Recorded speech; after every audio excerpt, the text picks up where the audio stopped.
Top quality और consistent performance के लिए सिर्फ सिल्वर पंप नाम याद रखना। વરિયાવમાં બાળકના મોત બાદ પણ મનપાની બેદરકારી યથાવત છે। વેડ રોડ સિંગણપોર 4 રસ્તા પર ખુલ્લી ગટર જોખમી બની। મુખ્ય રોડ પર 20 ફૂટ ઊંડી ખુલ્લી ગટર, છેલ્લા 2 દિવસથી ખુલ્લી છે આ ગટર। તંત્રએ ગટર પર માત્ર એક બેરિકેડ મૂકીને સંતોષ માની લીધો। વરાછાના મુખ્ય રસ્તા પર પણ ઠેર ઠેર ખાડા। વરાછા રોડ પર છેલ્લા 2 મહિનાથી ચાલી રહ્યું છે રોડનું કામ। પાલિકા અધિકારીઓની બેદરકારીને કારણે લોકોને પારાવાર મુશ્કેલી। શું તંત્ર ફરી કોઈના મોતની રાહ જોઈ રહ્યું છે? સ્થળ ઉપર આવતા મેં જોયું છે પણ આ ઢાંકણું ડેમેજનું નથી। આ જે પ્લમ્બર આવે છે પાણીનો એનું ઢાંકણું છે અને અધિકારીશ્રી સાથે વાત કરી છે એટલે એમની રજૂઆત એવી છે કે સાંજનું ચોરાઈ ગયું છે ને સવારે અત્યારે મૂકવાનું કહી દીધું છે। પણ મેઇન રોડની ઉપર જો કોઈ દુર્ઘટના બની શકે કારણ કે ખુલ્લું છે આ ના, આપની વાતમાં સહમત છું કે આ બનાવો જે બને પણ અત્યારે અધિકારીશ્રીને જે કંઈ કરવાનું હતું અધિકારીશ્રીને જાણ કરી દીધી છે ને લગભગ હમણાં કલાકમાં ઢાંકણું ફિટ કરી દેશે। પણ અધિકારી કેમ બેદરકારી દાખવી રહ્યા છે?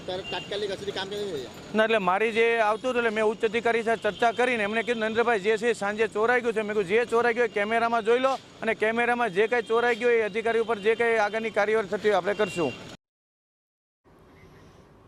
તો વરાછાના મુખ્ય રસ્તા પર ઠેર ઠેર ખાડાઓ જોવા મળી રહ્યા છે। દ્રશ્યો પણ આપ સ્ક્રીન પર પણ જોઈ શકો છો। સુરત મહાનગરપાલિકાના અધિકારીઓની બેદરકારીના કારણે અનેક લોકોએ મુશ્કેલીનો સામનો કરવો પડી રહ્યો છે। સુરતના અમરોલી વરિયા રોડ ઉપર જે માસૂમ 2 વર્ષના બાળક જે કેદારનું મોત થયું હતું છતાં પણ તેની અંદરથી જે અધિકારીઓ છે તે બોધપાઠ નથી લેતા। આવા દ્રશ્યો છે તે સુરત શહેરના અલગ અલગ વિસ્તારોની અંદર જોવા મળી રહ્યા છે। સુરતના સિંગણપુર રોડ ઉપર ખુલ્લી ગટર જોવા મળી રહી છે। છેલ્લા 4 દિવસથી આ ગટરનું ઢાંકણું છે તે જોવા નથી મળી રહ્યું। આ દ્રશ્યો છે તે સુરતના વરાછા મેઇન રોડ ઉપર હજારોની સંખ્યાની અંદર લોકોની દરરોજ અવરજવર હોવા છતાં પણ છેલ્લા 2 મહિનાથી આ રોડ ઉપર કામગીરી કરવામાં આવી રહી છે છતાં પણ સમયસર તેનું જે પૂરાણ કરવામાં નથી આવતું અને તેના કારણે અનેક લોકોએ મુશ્કેલીનો જે સામનો છે તે કરવો પડી રહ્યો છે। માત્ર જે બેરિકેડ છે તે મૂકી દેવામાં આવ્યો છે અને આ જે ખોદકામ છે તે દ્રશ્યોની અંદર જોઈ શકાય છે તે પૂરું કરવામાં નથી આવ્યું। તેના કારણે આ રોડ ઉપર ભારે ટ્રાફિક પણ સર્જાઈ રહી છે। કોઈ અકસ્માતની ઘટના બને તો તેની પાછળ જવાબદાર કોણ? એ સ્થાનિક લોકો છે તેમની સાથે વાત કરીશું શું કહી રહ્યા છે, કારણ કે મહાનગરપાલિકાના અધિકારીઓની બેદરકારીના કારણે અનેક લોકોએ જે છે મુશ્કેલીનો સામનો કરતા નજરે પડે છે। કઈ રીતની મુશ્કેલી, કેટલા સમયથી આ ખોદકામ છે છતાં પણ રિપેરિંગ કામ સમયસર નહીં? આ એસએમસીની ખોર બેદરકારી છે। આ વરાછા મેઇન રોડ છે, અહીંયા નાના નાના બાળકો છે, મોટા વાહનો ચાલે છે, સ્કૂલનો બસો ચાલે છે, તો કોઈ કેટલા દિવસથી ખાડો કામ પડી ગયું પણ કોઈ બુરતા નથી। આ તંત્રની ક્યારે પણ નિષ્ફળ જ જાય છે। તંત્ર કોઈ કામ કરવા રાજી જ નથી। કેટલી વાર રજૂઆત કરવા છતાં પણ કામ નહીં ચાલુ, અધૂરું જ કામ મૂકીને ચાલ્યા જાય છે। કોની અધિકારીઓની બેદરકારી? ખુલ અધિકારીઓની જ બેદરકારી છે। તમામ જગ્યાએ આવી છે। જ્યારે આ ઘટના સુરતમાં કેદારનું મોત થયું તો પણ અધિકારીઓ સુધારવા રાજી નથી। શું કહેશો, કઈ રીતની સ્થિતિ છે? અવર જવર કરવી મુશ્કેલ બનતી હોય છે। 2 મહિનાથી કામ ચાલી રહ્યું છે, જેમ જુઓ છે એમ ઘણી વખત એવું બને છે કે એક દિવસ આવીને થોડું રિપેરિંગ કરીને જતા રહી છે અને ટ્રાફિક અહીંયા બહુ થઈ રહી છે। બાળકો 12:30થી સ્કૂલ જે છૂટે છે તો બાળકોને અવર જવર બી વધારે હોય છે, ફૂલ ટ્રાફિક થાય છે।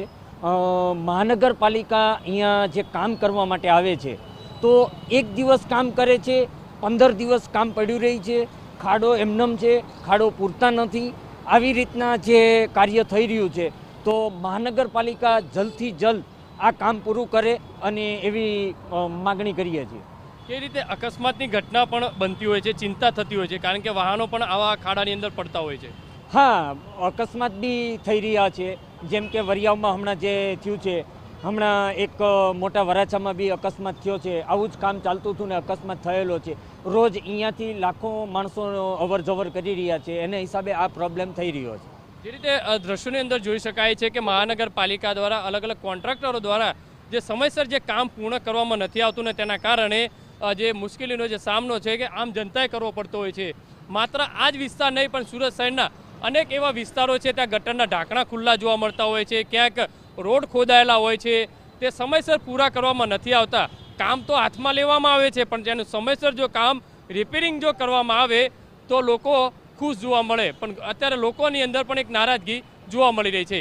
કેમેરામેન સંજય ચંડેલ